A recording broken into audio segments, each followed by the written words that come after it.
Good morning, good morning, good morning. Morning. Welcome in.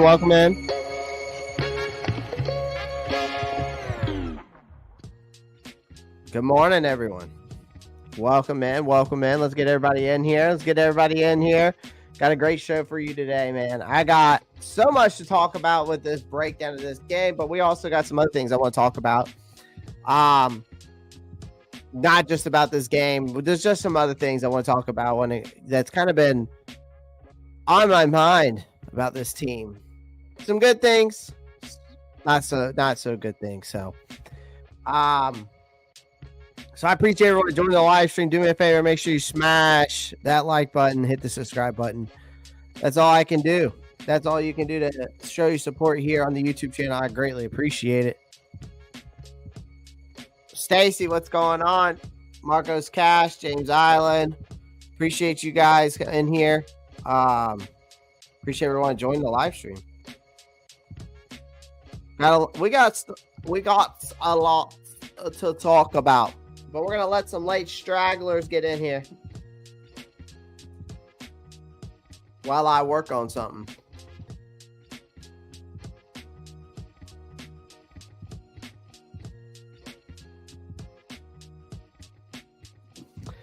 Appreciate everyone in here. What is going on with this damn thing? Okay. I was about to say.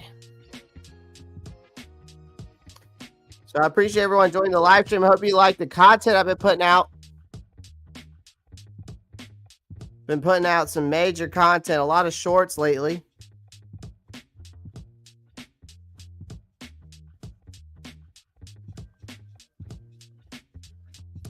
So I hope you're enjoying those.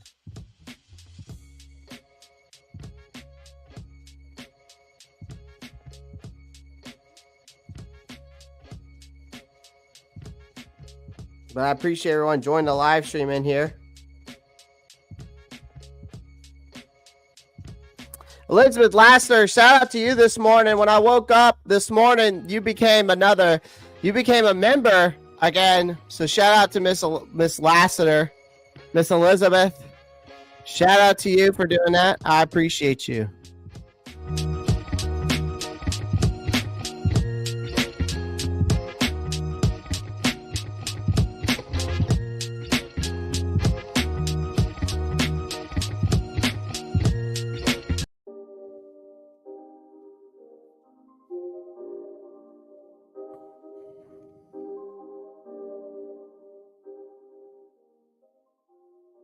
All right. So shout out to Miss Lassiter. I appreciate you for doing that. Nervous with the $5 donut already. We haven't even got started yet, Nervous. We haven't even got it started yet. Guys, do me a favor. Make sure you smash that like button, hit that subscribe button on your way in. Make sure you share the live. I greatly appreciate it. Share this live right now, wherever you're at. Wherever you are, make sure you share it now. Please. I greatly appreciate that.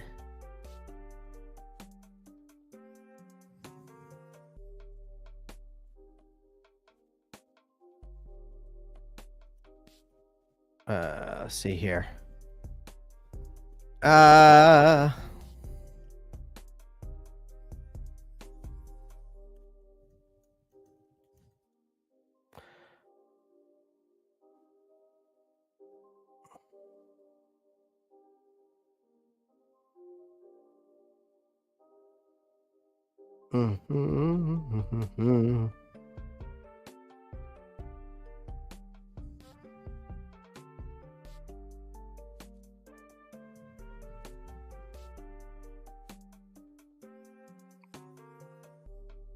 Appreciate that.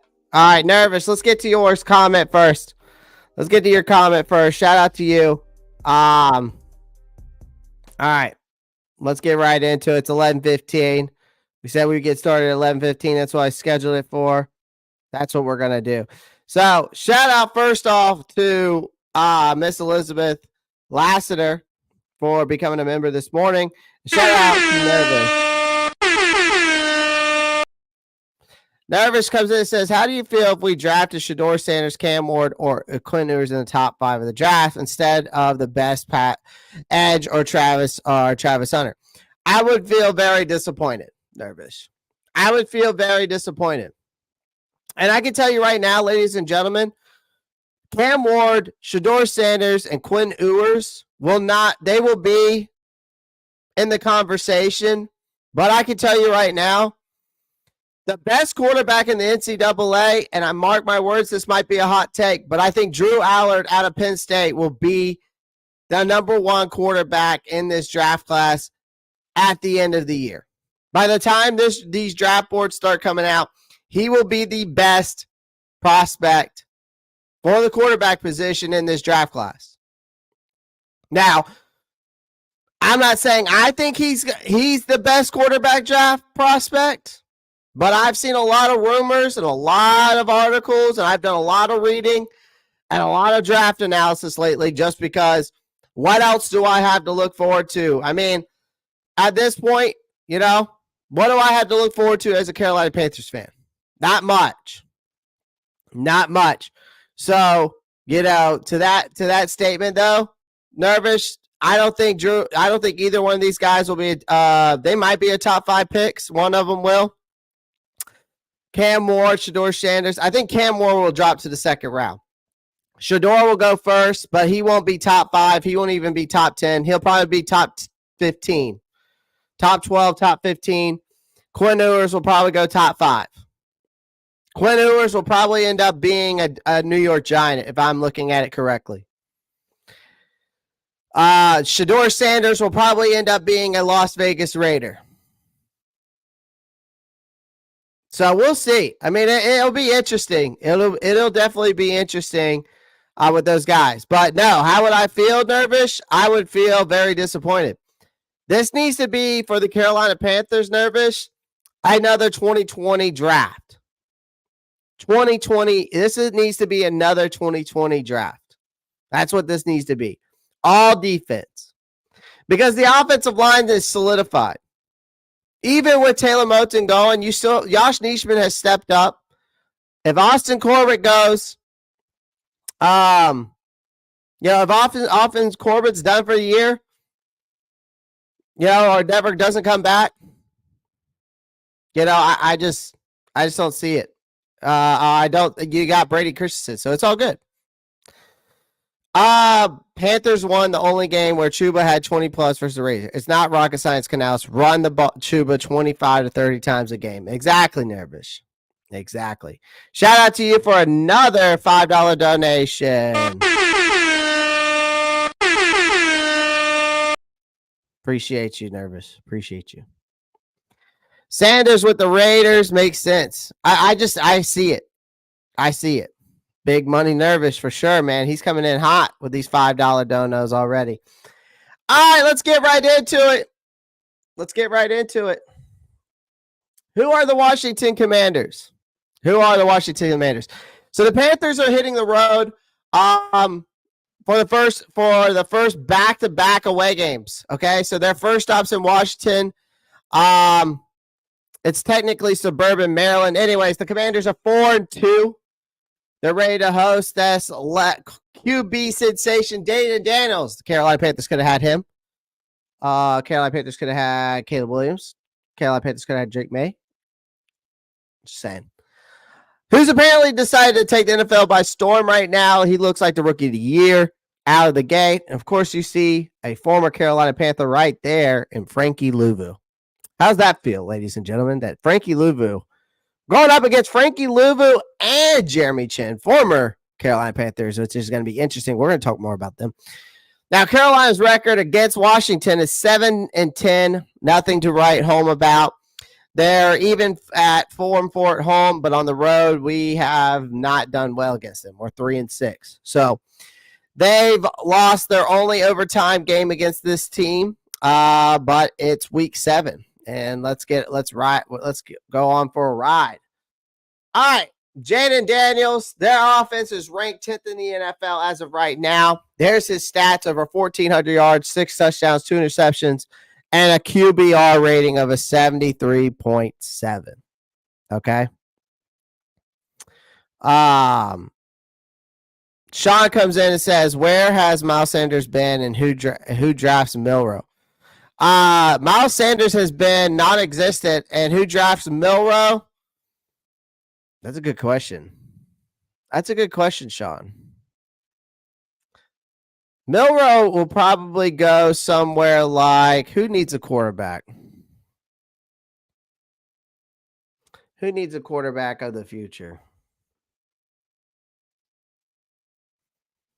A team that's like 1-5 right now. I mean, again, the Rams could be looking at a quarterback in this draft. Milroe could go to the Rams, but I don't know who's going to be a top 5 pick. I mean, I don't know if Milroe is going to be a top 5 pick. It's going to be interesting where these draft picks go. I wouldn't mind a QB in round 3 or below. Nevers, the only way I'm going a quarterback in this draft is unless one of those top guys that is in this draft class drops to the 2nd round or 3rd round. And you let him sit behind Andy Dalton for a whole year. Don't pull a New Orleans Saints. Okay? Don't pull a New Orleans Saints. All right, don't pull a New Orleans Saints and put Spencer Rattler out there immediately. What's up, Matt Chad? I appreciate you joining, man. Milroe might be a 2nd rounder. We'll see. Let's see. We'll see.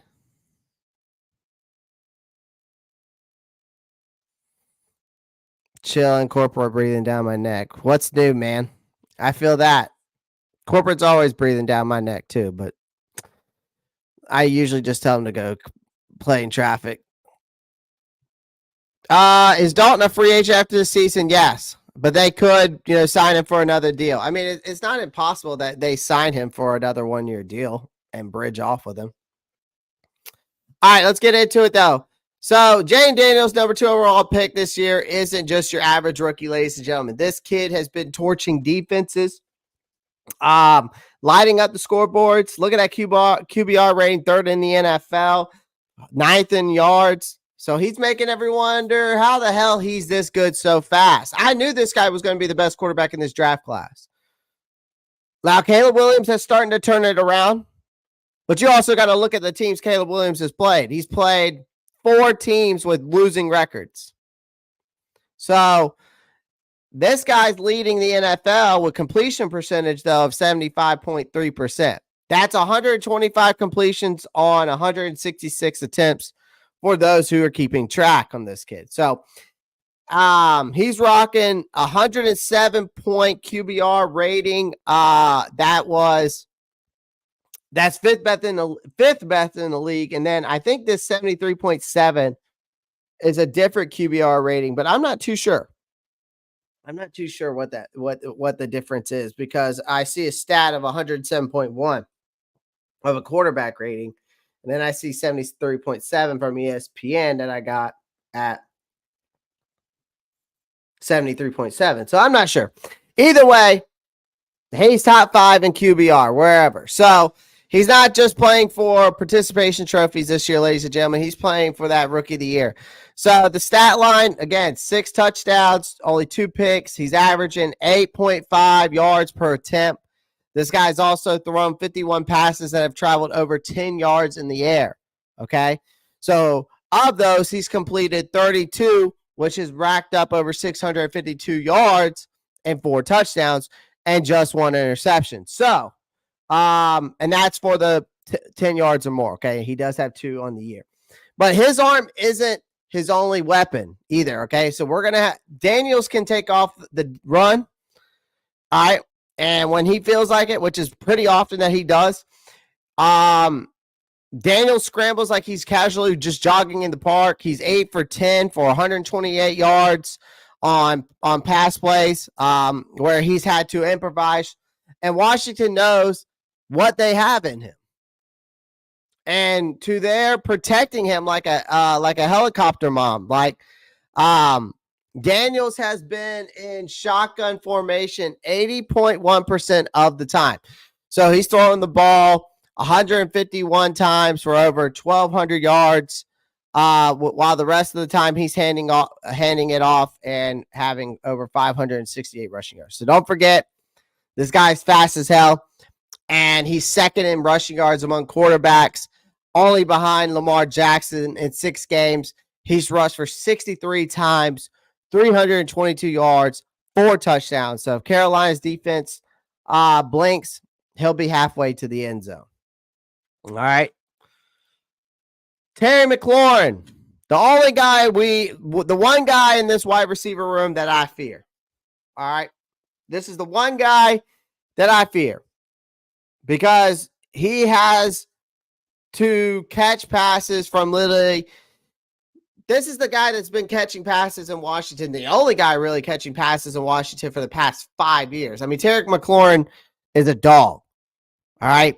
This guy's had 10 different quarterbacks in his career. And guess what? He's still a beast. 4 straight 1,000-yard season. The only one except his rookie year. But in his rookie year, he had 919 yards. So he's already on his way to hit another 1,000 yards, as you can see, this season with 356 yards, 4 touchdowns, which puts him 5th in the league. Actually tied for 6th in the league, for touchdowns. So despite being thrown into this madness of yet another quarterback change, McLaurin and Daniels have clicked like they've played together before, ladies and gentlemen. They've got a nice completion percentage. It's like 67.4% completion percentage together, which is pretty damn good. And Daniel has a 114.1 passer rating when targeting McLaurin. All right.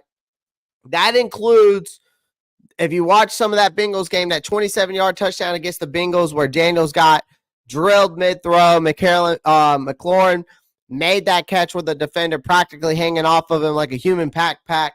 And then the completion probability on that one, on that play, I saw it was like 10.3%, which is laughable. So McLaurin runs every route in the book, short, long, screens, deep shots, you name it. So it doesn't, for Daniels, he doesn't care where McLaurin is. He'll find him. So we've got to be better to figure out how to cover him, or it's going to be a long afternoon. And that's where J.C. Horn comes in. All right. Their defensive line, though, is not very good. We're going to have to talk about how we are going to exploit that, how we can exploit that defensive line. Let's see here. All of you need to stop what you're doing and start Jayden Daniels fancy. Yeah. McLaurin is the fastest Irishman I've ever seen. That's hilarious. Appreciate everyone joining the live stream. Do me a favor, smash that like button, hit that subscribe button. I would greatly appreciate it. We're breaking this game down. We've got 14 votes on the poll, only 10 likes. There's no reason why we shouldn't have 14 likes. Thumbs ups. All right, make sure you pound that like button. All right, thumbs up.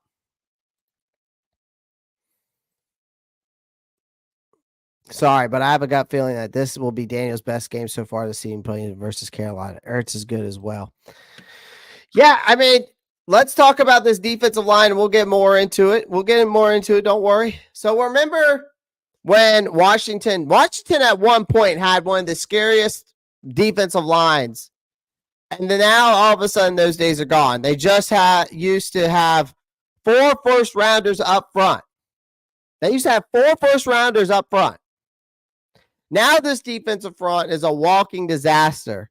The latest blow they've had is Jonathan Allen, their beast of a defensive tackle, is out for the season with a torn pec. That's a huge loss.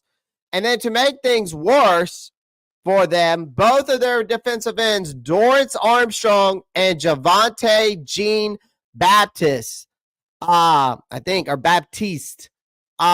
banged up in last week's game against the Ravens. So Armstrong ribs are wrecked right now, and then Jean Baptiste tweaked his ankle. I don't know if they're going to be out yet. It says Dan Quinn hasn't completely said that they're going to be out, but they're going to be limping into this game week 7. But that's great news for Chuba Hubbard, who's been quietly having a fantastic season. All right, he's coming off his third 100-yard rushing game. He has over 485 yards, 2 touchdowns so far this season on only 86 carries, which averages out around 5.6 yards per carry. So here's a little stat to make things worse for Washington. Just so y'all know, they're giving up 137.7 rushing yards per game. Now, Carolina's run game, this is where they should have a field day. This is where Dave Canales should run the ball 25 to 30 damn times with these running backs. Okay, give the ball to Chuba 20 to 23 times. If you want to bring in somebody else, bring Miles Sanders in for another 5, maybe Blackshear for 3. But this Washington has a banged up line, and that right now I don't know how they're holding up. All right, we don't know the extent of the injury report yet, but we'll see. Panthers offense. All right.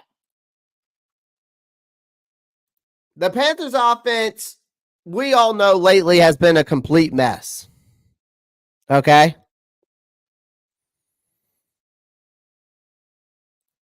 Yeah, feed Chuba. Run the damn ball. I should make shirts that says Canales, run the damn ball. Have everybody wear him to the stadium. James Allen with a $1.99 donation. I'm going to get into this real quick. Guys, make sure we get to 25 likes or more. That's the starting goal. Let's get up to 25 likes or more. Share the live if you can. Jean Baptiste got put on IR. Okay. All right. Is Fields' arm stronger than Dalton? I don't know. I'd probably say it's about the same. I think Dalton might be a little bit more accurate. I still would probably take Dalton over Fields, but Fields is,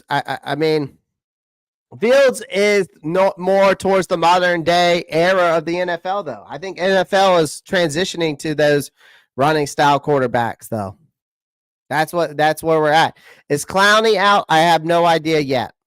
I don't know yet. James Island. But shout out to you for the $1.99 donation. I greatly appreciate that. Shout out to you, man. Damn, son, where'd you find this? Damn, son, where'd you find this? Appreciate you.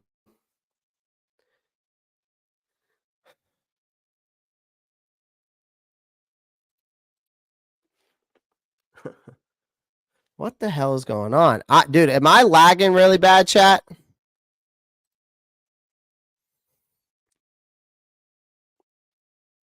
Yeah, that's a good idea, Marcos. Panthers are banged up as well. Appreciate that, though, James Island. Shout out to you, man. Appreciate you with that $1.99. Would I be mad? No. James Island, I would not be mad at that. I would not be mad at that.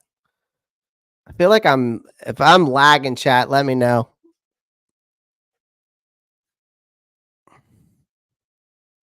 I'm just trying to see if I'm lagging or not. Okay. I don't know what's not that I can tell, Clay. All right, well, that's good. Just seemed on like my end. I was lagging a bit, but that's okay. Cool. Thanks, Josh. All right, let's get into this offense. So we know we're a complete mess on offense right now still.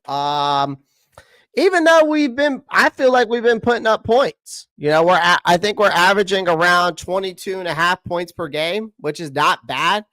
Except for, we had that nice game against the Raiders. So I still think Andy Dalton has a pulse to him. I still think that he's the best for us if we want to win right now. And I think it's good for Bryce to sit back and learn. This is the best way for him to develop, and I still believe in that. But things still haven't been nothing short of disaster. because they can move the ball here and there, but maybe we hit a big play every once in a while. But consistent scoring has been the biggest issue. Like this week, we have a shot because I think the Commanders' defense, it's not trash, but it's banged up, right? So this kind of gives us a good chance to maybe turn the corner a bit. Maybe. Now let's settle down a little bit, okay? But they're boasting one of the league. The problem is they're boasting one of the best league's offenses, right? So we need to actually show up if we want to have a chance. We have to play perfect football on offense to give our defense a chance. Like Washington defense right now is I think it's 29th and DVOA and 29th yards allowed per game. They love playing in shootouts, which could be fun for everyone watching, but if the Panthers can't score, this is going to get ugly fast. We know Carolina's defense is absolutely going through it right now, and Jayden Daniels might light it up. So this offense has to score, and they have to keep scoring if they want to avoid getting blown out of the building. So what needs to happen on offense is, honestly, I'm saying throw it deep. Because Washington's secondary isn't that good, ladies and gentlemen. It really isn't. The Commanders' pass defense is a disaster right now. They're letting opposing quarterbacks rack up a ridiculous 114.7 passer rating, if you don't know. That's the second worst in the league. They also are giving up 8.1 yards per pass, which is only slightly better than air. So they're dead last when it comes to giving up explosive plays. Now, if we want to prove that we can stretch the field, this is the game to do that. Xavier Leggett's a perfect example with that 4.39 speed. Jalen Coker in the slot. Love what I'm seeing from him. Deontay Johnson. I feel like with Adam Thielen not in this lineup, I'm not saying the offense is better, but I'm love seeing these younger guys step up, right? The Panthers have been playing it safe. They've been dinking and dunking their way down the field like they're allergic to big plays. This is a defense that is begging to get torched. Jonathan Allen, again, their best defender is out on IR. The rest of their front four is hobbling. We've got the second best offensive line in the NFL, according to the 33rd team, because in week 6, we had the lowest passing rush rate. Second lowest. Even without Taylor Moton and Austin Corbett. So you need to target guys like Emmanuel Forbes and Benjamin St. Justy, because those dudes can't stop a nosebleed and just air it out. Because seriously, at this point, what do we have to lose? What do we have to lose?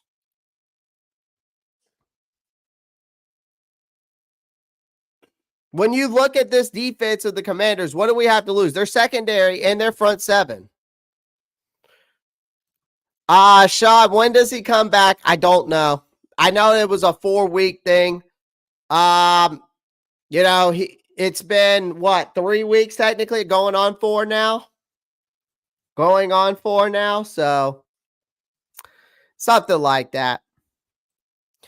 Yeah, Marcos, I think Miles Sanders could be going there. I still believe in that. I still believe Miles Sanders could be, even though Jerry says that they're not going to be in the trade market, I can see Miles Sanders going there.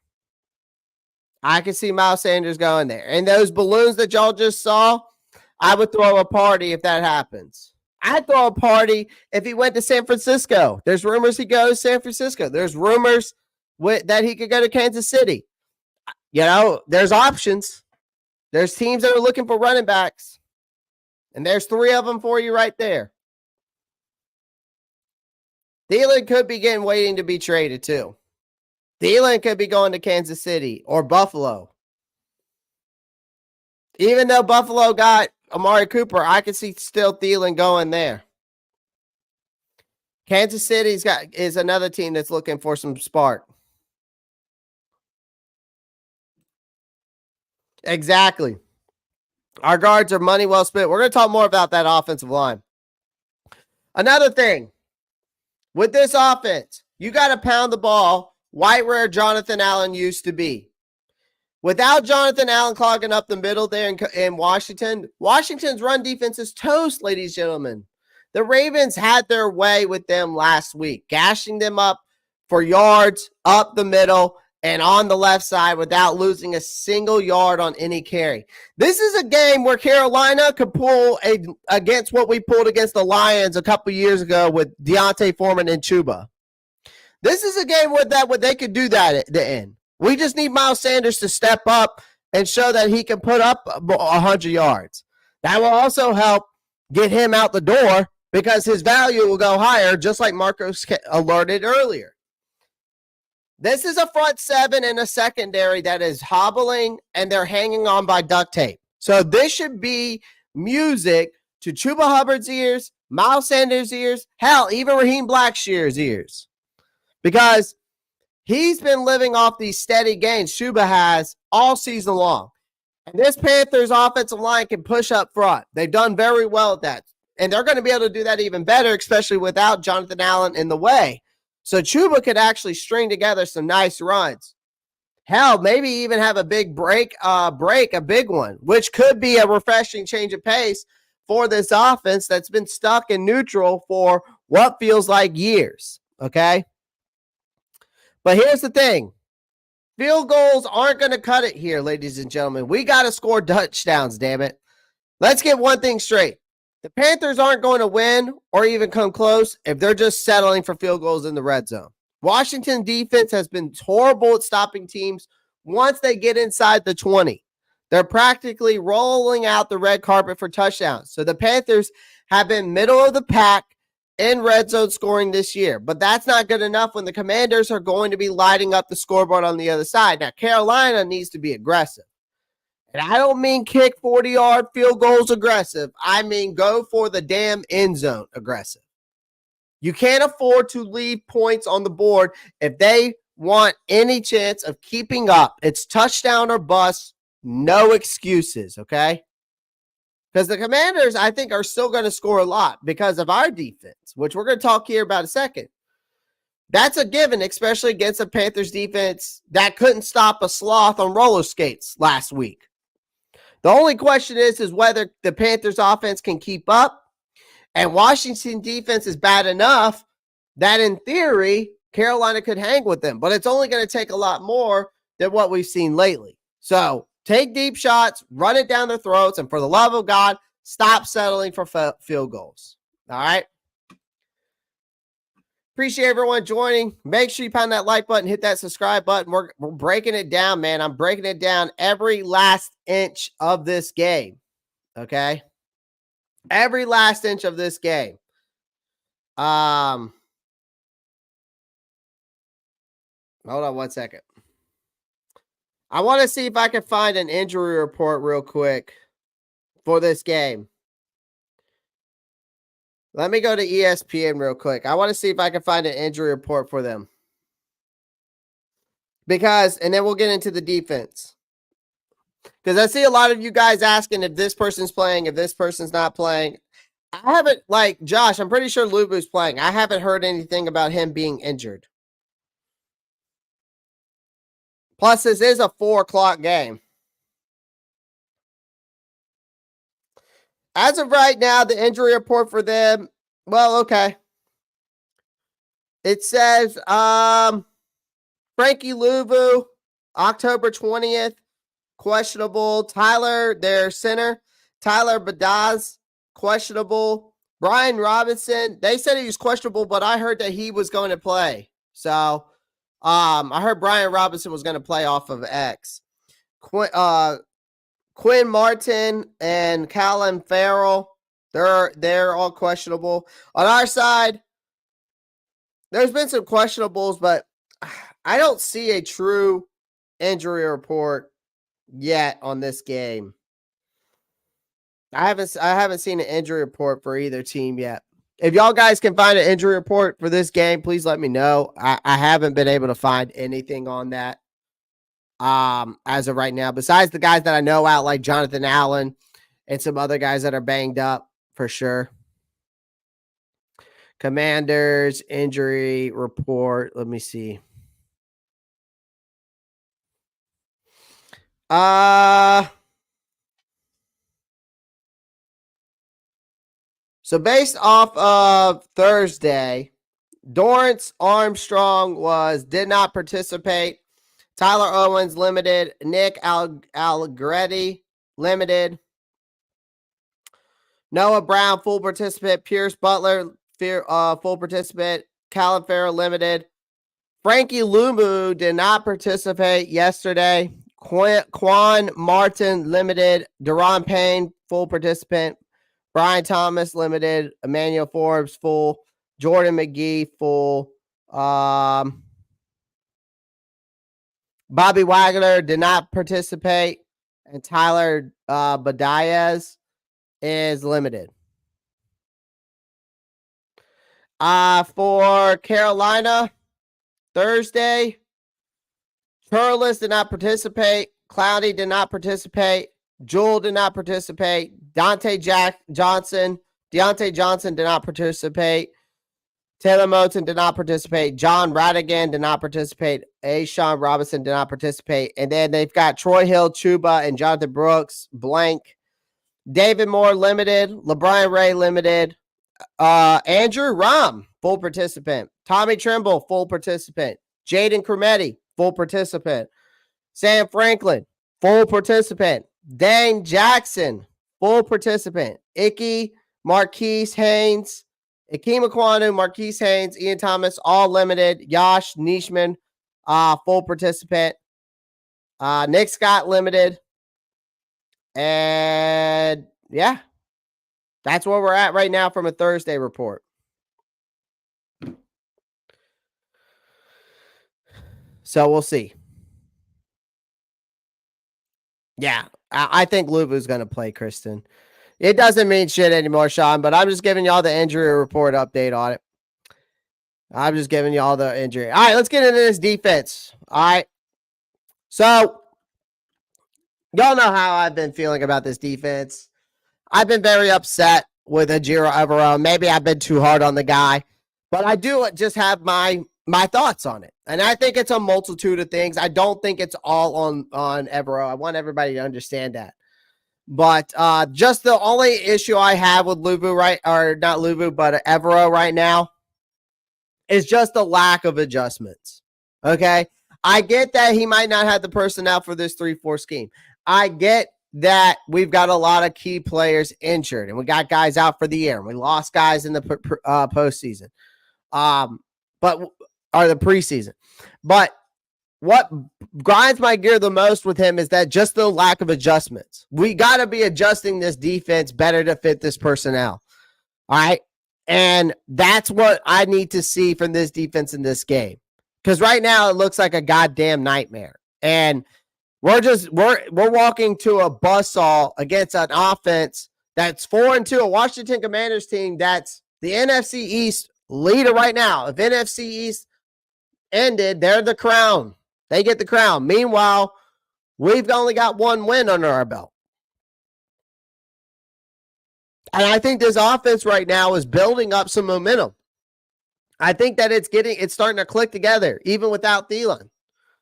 So the defense is dragging this team a bit right now. And it's so funny because this defense used to be dragging this offense, and now it's vice versa. And I understand why. But pass rush has got to get better. This pass rush is more like pass me a drink.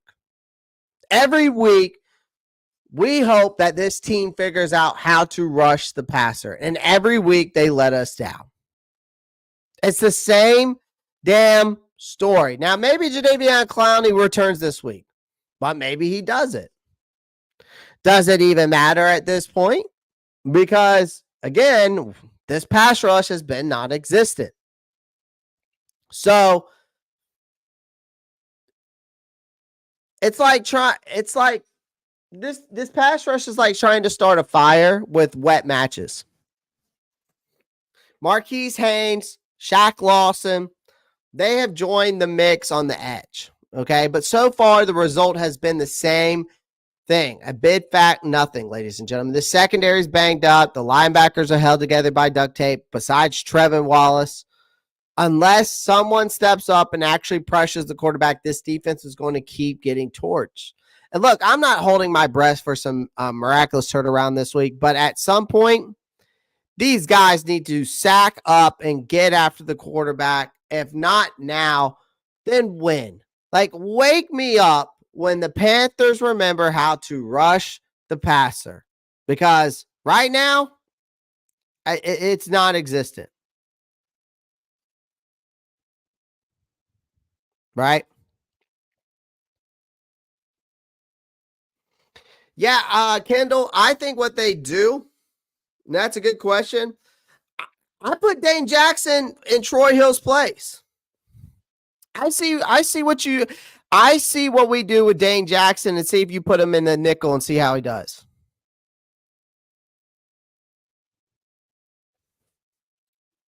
See how he does. Evero is out of sync, period, with our defense, for sure. Bears fans are mad Daniels keeps winning Rookie of the Week. And he should. He should. He's playing better. Simple as that.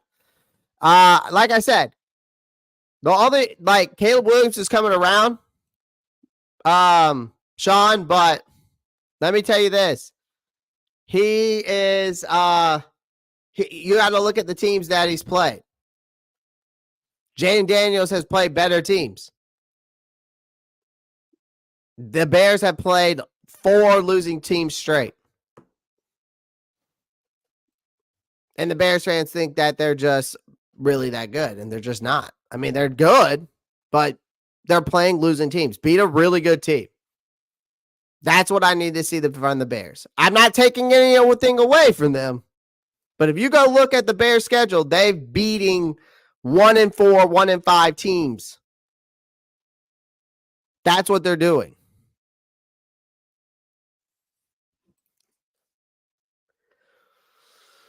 So the next thing is what I'm looking forward to, though, in this matchup is J.C. Horn versus Terry McLaurin. Can they get this right? Again, I don't know what the hell the defensive coordinator, Jerry Evero, is thinking with this whole J.C. Horn stays on one side nonsense. But why the hell is our best corner not shadowing the other team's best receiver? J.C. Horn has shown he can go toe-to-toe with the top receivers. He was doing it in his rookie year. For crying out loud, like this week, it's Terry McLaurin, a.k.a. Scary Terry, who's been shredding defenses left and right as Jayden Daniels' favorite weapon. And you're telling me Horn is going to camp out on one side of the field again? That's insane. That's the things I'm talking about, ladies and gentlemen, the lack of adjustments. Just like last week this is why I talk about lack of adjustments with Jajiro Evero. Horn is always on one side of the field, never on the best wide receiver. And last week, our linebackers were going one-on-one with Drake London. This is why I'm saying Jajiro Evero lack of adjustments is an issue. But we want to blame just the personnel. And we want to blame the 3-4 scheme. You can blame those things, but when your defensive coordinator is not adjusting to what the offenses are showing you, that's where it gets frustrating to me. And if he doesn't start acting, finding these adjustments, Evero can kiss his ass goodbye. He won't get a head coaching job, and we'll welcome in Robert Saleh with open arms. That's where it gets frustrating for me, everyone. Everybody goes, well, they always want to go to the other stuff, but not the actual truth and facts of the matter. We want to pick on other things for these coaches that we so-called love. It's the same thing with the players that we so-called love. Stop loving the players. Stop loving these coaches and start pointing out the facts. That's what I do.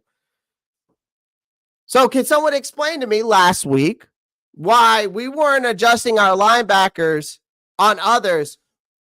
Because Drake London was going one-on-one with our linebackers all last week in that game. Again, it's a lack of adjustments.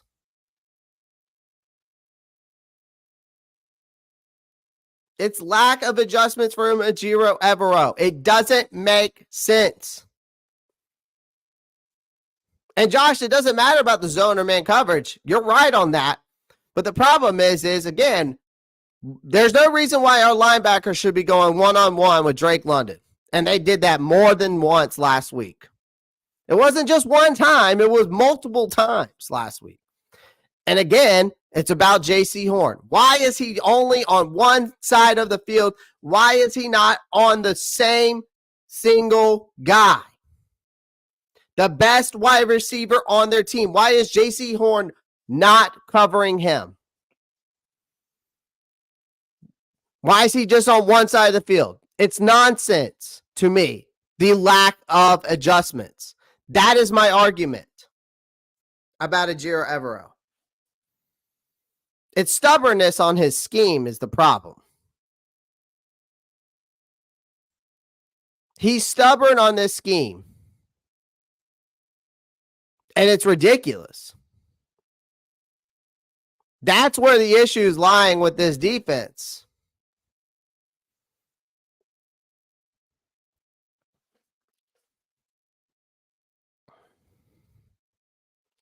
So you got Scary Terry. J.C. Horn should be him all game long. McLaurin is too good to be left run wild against whoever ends up on him. Mike Jack, Dane Jackson, press coverage.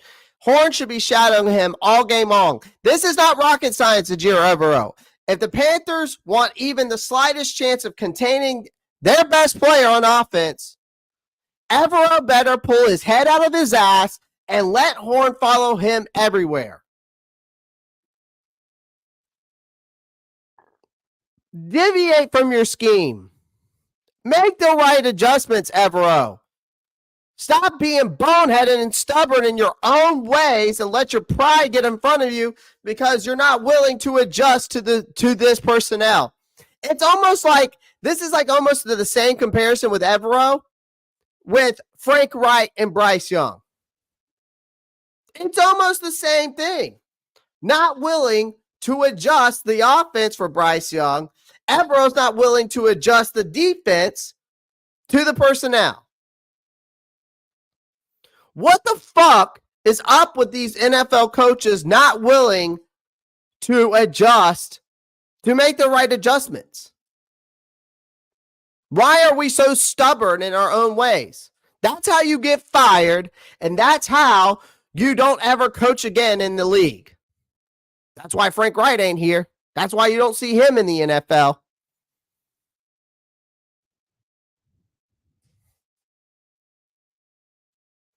Make the adjustments, Evero. If you ever want to have a head coaching chance or want to be coaching somewhere else again, you better start making the adjustments now. I'm telling you that right now, ladies and gentlemen. But another thing is the linebackers. This linebacker room has got a lot of work in progress.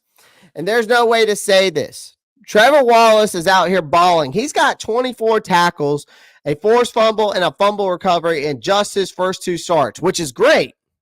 This dude is playing hard and he shows that belong. But Claudin Churlis has his moments too, but both of these guys are still green. And yeah, they're making those rookie mistakes, and they're pretty much expected when you throw them into the fire like this. Now, could Josie Joel come back and help calm things down? Sure, but don't get your hopes up on that because he hasn't practiced at all this week, and his hamstring and groin injuries have kept him out for 2 weeks already. So while Wallace and Churlis are leaning on the fly, the rest of us just have to deal with what these growing pains are going to be, and it's going to be rough. It's going to be rough. Let's talk about Andy Dalton next. I'm going to get to some of your comments. Love to get to some of your comments. Horn looks like he's trying to take the lead to the chaotic scheme, but the other guys are all over the place. Yep. I felt Horn when he was ready to scrap For real, that one game, laugh out loud. Yeah, he was ready to go for sure. He was ready to fight someone. If they get points every time they get the ball, it's going to be a long game. Yes, sir, Josh. Ebro said he will die on his sword before he makes adjustments. It's literally the same non-working crap every week, which makes no sense to me. Whatsoever, Kendall. Just doesn't make any sense. All right, Andy Dalton. This is what I need from you this week. We're going to talk about Andy, our quarterback. This is what I need from him this week. Okay? Andy Dalton has to play turnover-free football this week. I think Washington's offense, again, we've already talked about it, is legit. But their defense is not so much. We have a chance against their defense. One of the biggest reasons the Commanders' defense can't get together is that their inability to force turnovers. So through 6 weeks, they've only snagged 1 interception. Okay? So this was an issue for them last season too. So there's a reason to believe here that Dalton can manage to not screw this up. He's not exactly there trying to be Michael Vick, so scrambling into, the teeth of Bobby Wagner and Frankie Louisville. That's not part of the game plan. But Dalton's job is simple. Stay upright. Don't get cute. Let this offensive line handle Washington's banged up decent defensive front. And if Dalton can walk out of this game without tossing a pick or fumbling the ball like a Pop Warner rookie, the Panthers might actually stay in this game. All right. I needed him to have a 75% completion percentage. 75. Yeah.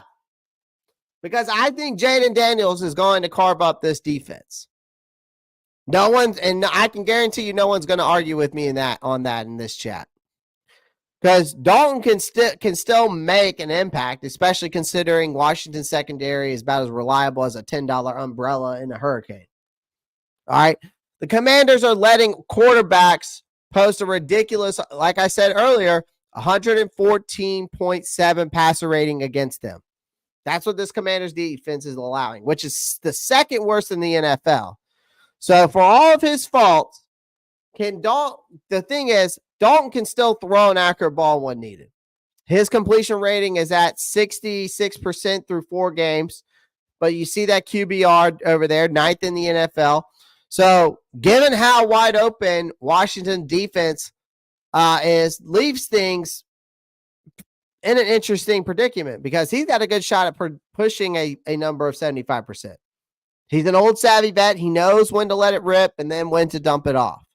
So if this offensive line, which I think they will, keep him upright, which they've done very well in basically the past 4 weeks, actually since the beginning of the year, they've been top 10 all year long. They finished top 5, I think, the past 4 weeks. So, Dalton should be able to dink and dunk his way to a respectable stat line, even if Daniels is lighting up the scoreboard on the other side. All right. This is a big ask from me. This is a big ask for me. Okay.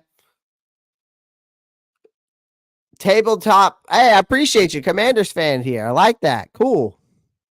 Like seeing other fan bases come on my channel. I really do. It makes me feel good. Let's have a good game. Both of our defense suck, but our coaching staff be taking each game seriously. I have our T stepping up in this game like they did against the Cards. Okay. All right. We're diving right into it. Man, we're diving right into it. I got a lot to talk about. Another thing I need from Andy Dalton. Now, this is a big ask, ladies and gentlemen. I need him to throw 3 touchdowns this game. At least. If we're going to pull off an upset, this game is going to turn into a shootout. Dalton has to throw at least 3 touchdowns. I think Dalton has to match Daniels score for score, which sounds insane, but stay with me here. Again, Washington defense, particularly in the red zone, is a liability. Their secondary is full of underachievers. No offense to Tabletop Laboratories. No offense, but it is a liability. And their way, I feel like their secondary is waiting to get torched the way they've been playing. So Dalton needs to make them pay. Now, 3 touchdowns isn't impossible if Dalton can keep his cool in the red zone. and actually finish the drives for once. That's been our Achilles heel, settling for field goals instead of touchdowns. So he's going to need to pick apart this secondary like he's performing surgery. Hit them where it hurts and make sure every red zone trip ends in 6 points, not 3, like I was saying earlier. So, next thing, I need Dalton to throw for 300 yards. I'm basically saying I need him to have a Raiders game. Like I said in week 3, I need to see that Andy Dalton. A 300-plus yard game against the Raiders. That's our only win so far. So if there's ever a time for Dalton to channel that energy from that game, it's this game. Because, again, they have a banged-up defense and their secondary is not very good. But this offense is going to the thing that scares me the most is Washington's offense. They are going to move the ball. I know they are. There's no denying that. So Dalton is going to have to air it out for us to keep up, right? I already said take deep shots. The defensive backs on Washington have been getting smoked all season. So Dalton should have opportunities to rack up yardage. All right. So if Dalton can throw for 300 yards, it will at least keep Carolina in the conversation for most of this game. Okay. Last but not least, I want the 3 rookies to be involved with Andy Dalton. I want the 3 rookies to have over 70 yards each.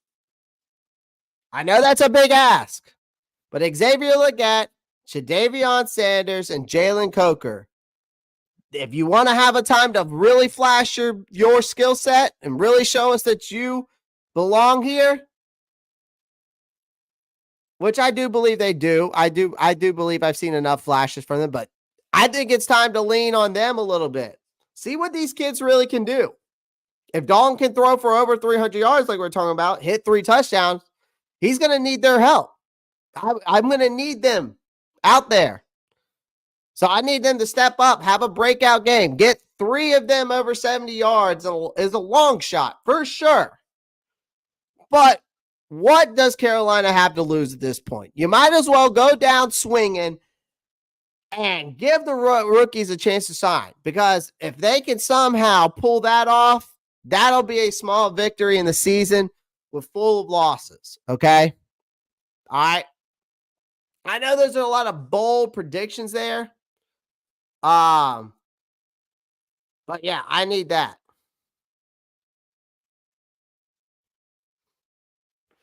I need that. I need that badly. Let me get to some of these comments here. Watch the film breakdown from the Atlanta game on this offense. Let me move on to the next topic too. I'm going to move this up. Not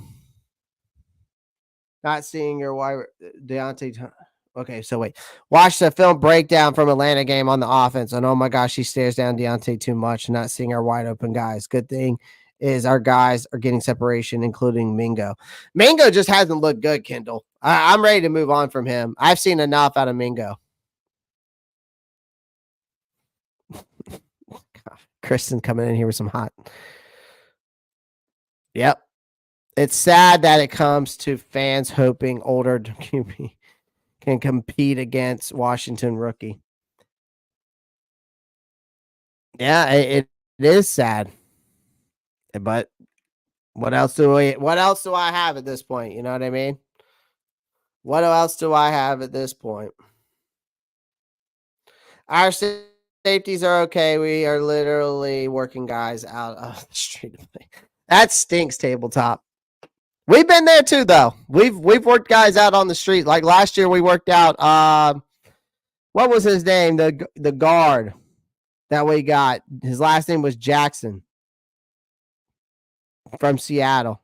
We worked him out after him sitting on the couch for how many weeks?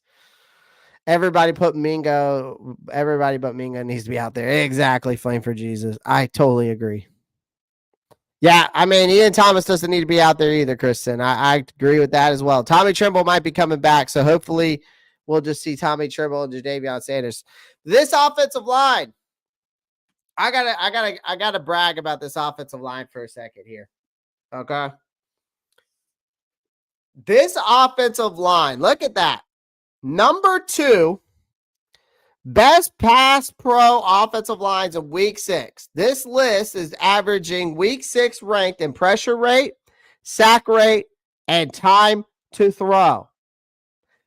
We allowed 0 sacks last week against Atlanta. That's why there's a star there on us.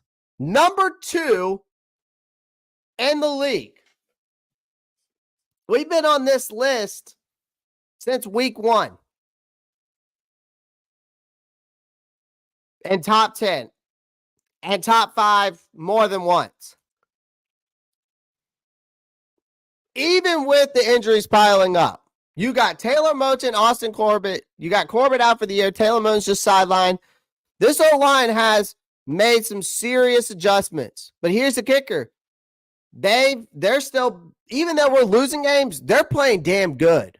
Josh Nishman has stepped in for Moton last week very well. Christensen took over the center position, and it still seems they haven't skipped a beat. They added to this massive improvements from, I feel like Ike Ekwonu has improved, ladies and gentlemen. Some of you don't. I've seen some improvement in Ike. And there's a reason why you've seen improvement. There's 0 sacks. There has been 0 sacks. And you've got this guard duo of Robert Hunt and Damian Lewis. This is one hell of a unit and one hell of a job, I have to say, by this front office to actually do something good and have a great offensive line like this. A great offensive line. Josh has stepped up for Taylor Moton. Taylor Moton goes down. He's been that rock on the right-hand side. They plugged him in. It wasn't a disaster. I think some expected it was going to be more of a disaster, but he stepped up. He slid into that right tackle spot. His size, his athleticism, he held against some good edge rushers. He's got long arms, quick feet, which help him keep defenders at bay and pass protection. He's surprisingly effective as a run blocker. Help clear lanes for Chupa Hubbard for the rest of the backfield. It's not easy to replace your rock on this offensive line in Taylor Moton, but Nishman has stepped up. He stepped up in this last game, and this is why this Panthers offense, I think, looks like the way it does, and that's why it's averaging 22.5 points per game, and that's why we're seeing some competency here, right? He just filled in and he balled out. Brady Christensen, again, I've always said Brady Christensen was the Swiss Army knife of this offensive line. We had this next man up mentality when Austin Corbett transitioned. We didn't know. We all thought that Corbett was going to be bad when he transitioned to the center position because a lot of people were unsure about that. I'm sure some of you guys were in the chat. But whether he's at guard or in this case, he's at center, he got it done, man. Right now, Corbett's out for the year. He stepped in. It gives the Panthers some damn solid play on that interior. Again, his versatility has been a godsend. All right, he's got quickness. His techniques allows him to handle even the nastiest defensive tackles and pass protection, while his physicality makes him a factor in the run game as well. He's not just surviving in Corbett's absence. He's thriving. And it's clear that Christensen is more than just a stopgap. He's proven to be a vital piece on this offensive line since he's gotten here. Honestly, when you talk about Ike, though, when we talk about Ike Ekwonu, he's actually improved. He's turned a corner in a big way. I felt like he came into the league. Obviously, there was concerns because in the pass protection, not as much in the run protection. He was a raw talent coming out of NC State, but I think this guy has starting to figure it out, right? I feel like he has sharpened up his technique. He's become more consistent presence at that left tackle. He's been a mauler in the run game, which he's always been that way. That's what made him a first-round pick. Now his pass blocking, I think, is starting to catch on, right? He's doing a better job with his hand placements. You see that. His feet movement's been more effective. He's getting better on that. His hip movement, all right? He's not getting beat around the edge like he did at times last season. It's just been night and day this year. I felt like watching Icky this season. I feel like he's involved into hopefully being that franchise guy that we drafted him to be. It's starting to see that he's turning the corner, that kind of development that we really wanted to see. And that's critical for our future and for this offense, right? Robert Hunt and then Damian Lewis. I mean, what else is there to say about these guys? These guys are always top of the list. It seems like every time they play on the PFF rankings for us. If there's one thing that's been consistent throughout this season, it's these two guys' dominance, right? These two have been absolutely wrecking balls on the interior together, and they might be one of the best guard duos in the league right now. Robert Hunt is an animal at right guard. This man is a straight-up bully, and when he gets his hands on a defender, he pretty much puts them over on their ass, whether it's creating gaps in the run game or holding his ground in the pass protection. He has been an elite talent. On the other side, Damian Lewis has just been as good, if not better. He's perfect complement to what Hunt does, offering a little bit more finesse, I feel like, with Damian Lewis. He complements the strength of Hunt, but still packing a serious punch. I think Lewis has been lights out in both the run and pass game since he's gotten here. His ability to pull and move in space really gives us that versatility on the interior. So these guys together have been opening up holes in the run game, giving who's ever under center plenty of time to throw. And they've been a rock in the middle. And it's no exaggeration to say that this duo has been a cornerstone, could be a cornerstone for our offense for the next couple years. So you got to give a shout out to this offensive line, man. They've been doing what they came here and got paid to do.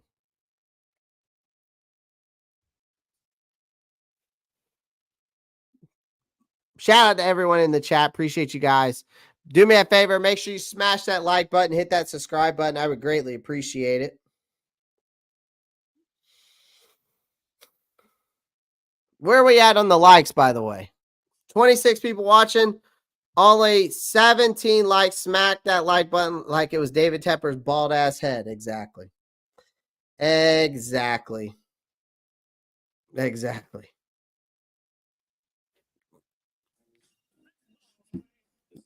This is Belichick.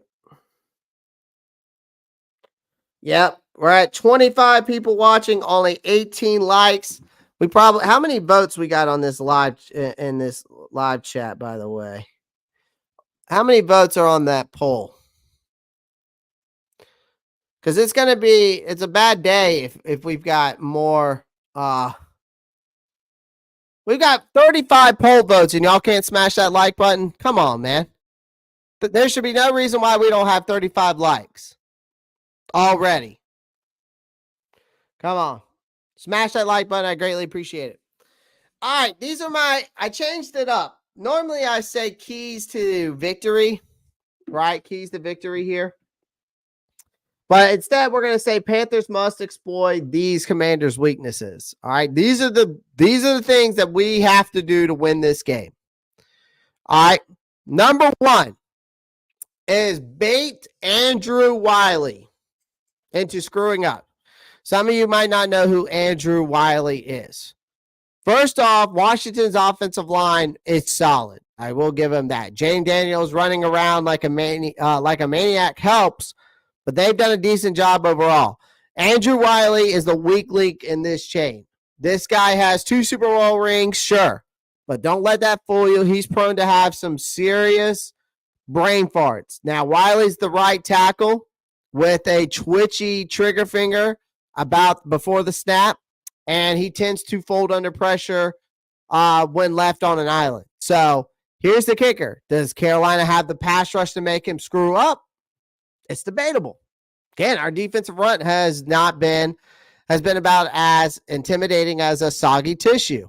And if they can somehow muster up some kind of pressure, Wiley is our target. He should be. So you want to make Daniels uncomfortable from the start. And if you want to do that, get through Wiley. All right. Another one. Y'all going to like this one.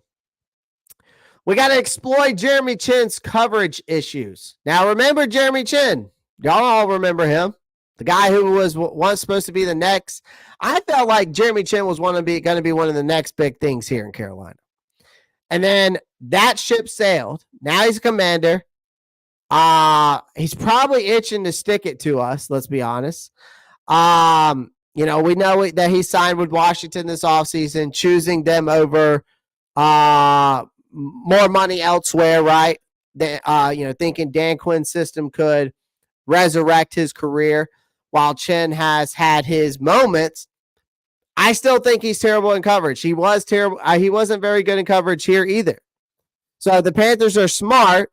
They'll pick on Chin. I think they should. Defensive coordinator Jerry knows all about Chin's flaws. After all, he helped run the guy out of town. Let's be honest with that. So if anyone knows how to bait him into blowing coverage, it's Evero. And if Carolina wants a shot in this game, they're going to need to expose Chin and make him pay. Another thing, again, we got to run through this Commanders defense. Again, you got to run through. The Washington's defense started the season looking pretty damn good, I thought. But then in the past couple weeks, they've kind of hit a wall. Lamar Jackson, Derrick Henry, they went all out downhill on them last game, and it's been downhill for them for the last 3 games. They've allowed an average of 153.7 rushing yards per contest, which is like rolling out the red carpet again for Chuba Hubbard and these running backs. So again, run the damn ball 25, 30 times, Canales. All right? Like I said, if Canales has any sense left in him this week, it's to hammer the run. Keep the ball out of Jayden Daniels' hands as much as humanly possible. Bobby Wagner, Frankie Luvu, I will say they're no joke. But if Carolina can control this game with Chuba Hubbard, who's been very effective this year, they've got a shot at least to make this game respectable. All right? So taking advantage of that Washington's depleted D-line. That is crazy about Washington. I said it earlier. If you think about it, they had 4 Pro Bowlers at one point on that defensive line. That used to be their biggest strength. And now it's like they're just, basically putting a Band-Aid on a gunshot wound. Like, when Rivera was here, they loaded up on first-round picks to build up that unit.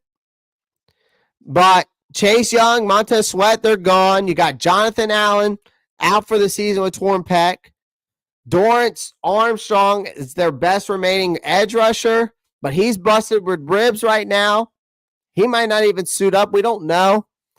This offensive line has been very, very good, like we were just talking about. So that's what I'm saying. They've been the bright spot, one of the bright spots this season. And Carolina should take full advantage of that D-line and give Andy Dalton that time, who's somehow still playing enough. You give him that enough protection, he'll move the ball. But Commanders still do have some good guys, man. They got Deron Payne. Don't get me wrong. I haven't forgotten about Deron Payne and rookie Johnny Newton. This unit is a far cry from what it used to be, though. All right. So the Panthers winning in the trenches will actually give this offense a chance to function. Next up, again, like I said, another exploiting the weakness. You got to exploit this secondary. Okay.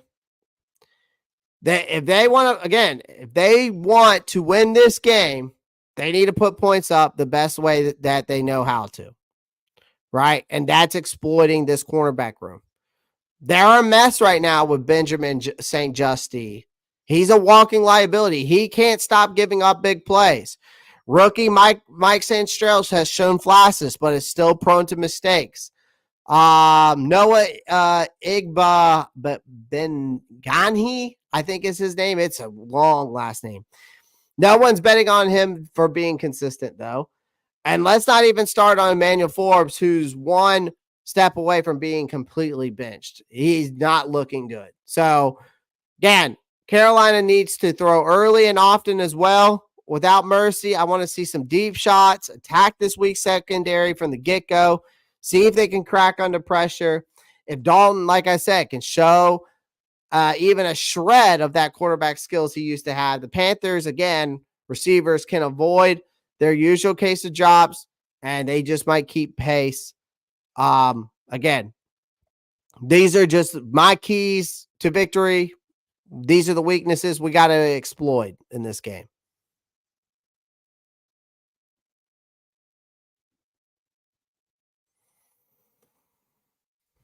Yeah, you wanted to play for Dan Quinn.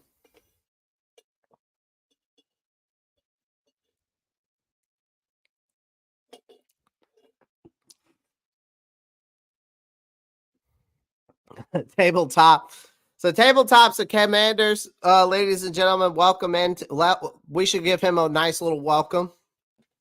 Everybody in here, make sure y'all give him a nice welcome, even though he's a Commanders fan. We don't hate the Commanders. We really don't have nothing against them. We're just playing them this week. But that's funny because Forbes is bad. Forbes is bad. These players don't want to play forever. They would rather be at home. I think I playing for Jesus. It's starting to look that way. I'm not going to lie to you. It's starting to look that way. It's starting to look that way. I say short, simple passes to the corners in the middle. A few flea flickers, feeding Chuba a bunch versus Washington will give us the best chance to win. I hope you're right, Marcos. I hope Marcos is right too.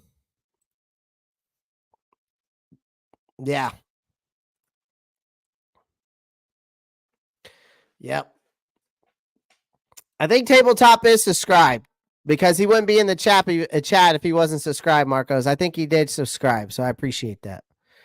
Because it is subscribers only chat. So if y'all want to get in the chat, you got to hit the subscribe button. And it's free, ladies and gentlemen. Don't worry, it's free. So my final prediction. Again.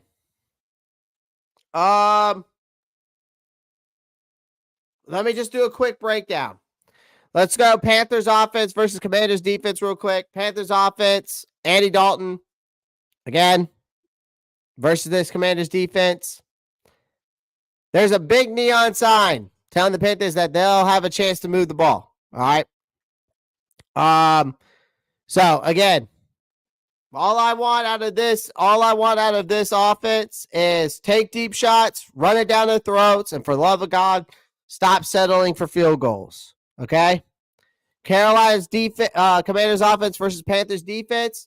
Panthers defense, you got to get the linebackers involved. They've got to fill their gaps. J.C. Horn should be on Terry McLaurin the whole game. And we've got to get this pass rush going. We've got to get this pass rush going. All right. Got to get this pass rush going.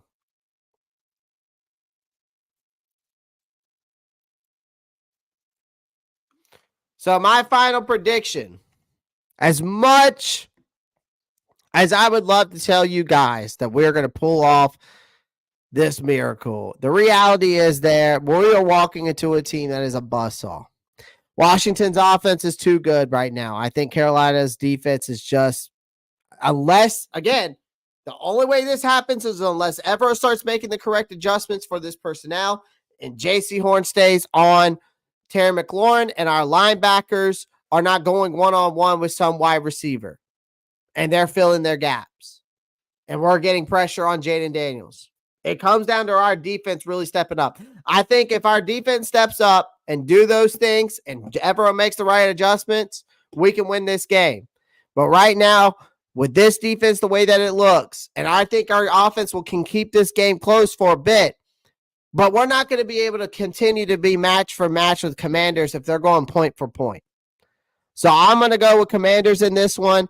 I think Commanders win this game 31-23. I think the Panthers will hang around for a while, ladies and gentlemen, but ultimately Washington's firepower will overwhelm Carolina unless the Panthers suddenly learn how to turn the red zone trips into touchdowns. We're going to be staring down another frustrating loss. It's just hard for me to sit here and say we're going to win this game.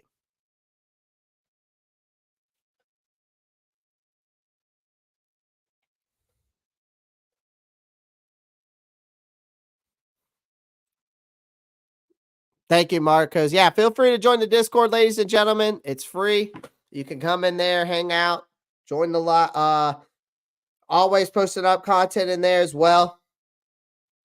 I mean, I'm just constantly posting up content, constantly, 24/7, almost 7 days a week.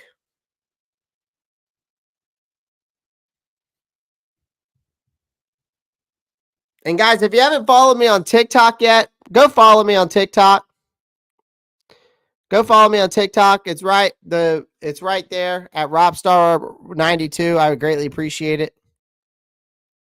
Armstrong and Owens are out, so that's huge. I mean, I don't wish injuries on anybody, but that's big news for Carolina. I mean, that defensive line is holding by a thread there in Washington now.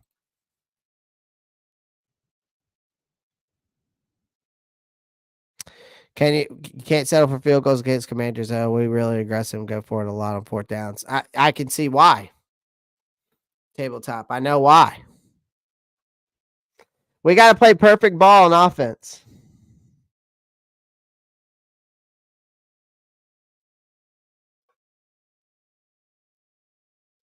It's going to be a tough game, yeah. Has our defense finally hit 32 in rankings, Clay? We are 31, I think. Oh, no, 32. Based off of PFF, we're 32, Josh. Right there. We're the 32nd defense in the league and the 32nd in the league for 203 points allowed. That's our defense, Josh. And their defense is 23rd for points allowed and 29th overall.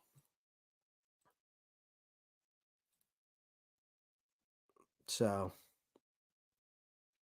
I mean, we broke it down, man. I broke it down. We talked about we talked about this. I mean, this is full preview, man. We broke it down. We talked about who the Commanders are. We talked about Jayden Daniels and his offense. We talked about Terry McLaurin. Talked about the D line, and we talked about our offense. Talked about our defense. Talked about what I need to see from Dalton. Talked about how good this offensive line has been this season. What weaknesses we need to exploit. So basically, keys to victory. And then the final prediction. So